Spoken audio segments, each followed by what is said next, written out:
Chief justice Islamabad high court पर सियासी जमात की जानिब से सोशल मीडिया पर हमला इंतहाई काबिल मज़म्मत है। वफाकी वजारत कानून से इंसाफ का ट्वीट और वजारत कानून ने आगाह खबरदार किया है कि सियासी जमातें मुल्की इदारों पर हमले से बाज रहें। कानूनी माहिरीन ने chief justice Islamabad high court के खिलाफ सोशल मीडिया मुहिम को तौहीन अदालत करार दे दिया। सियासी जमातें मुल्की इदारों पर हमले से बाज रहें। वफाकी वजारत कानून और इंसाफ ने खबरदार कर दिया।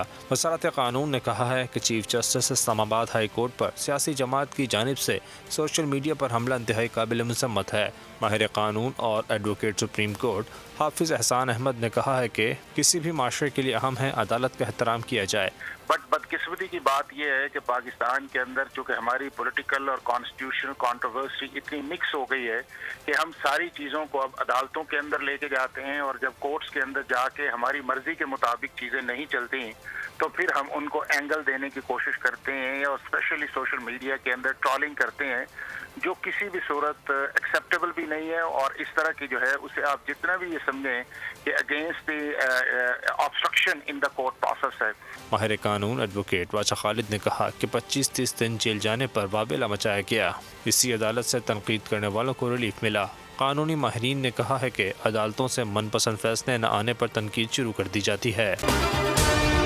अगर आपको ये वीडियो पसंद आई है तो हमारे चैनल को सब्सक्राइब कीजिए और बेल आइकन को प्रेस कीजिए। सब्सक्राइब करें और बेल दबाएं ताकि कोई खबर रह न जाए।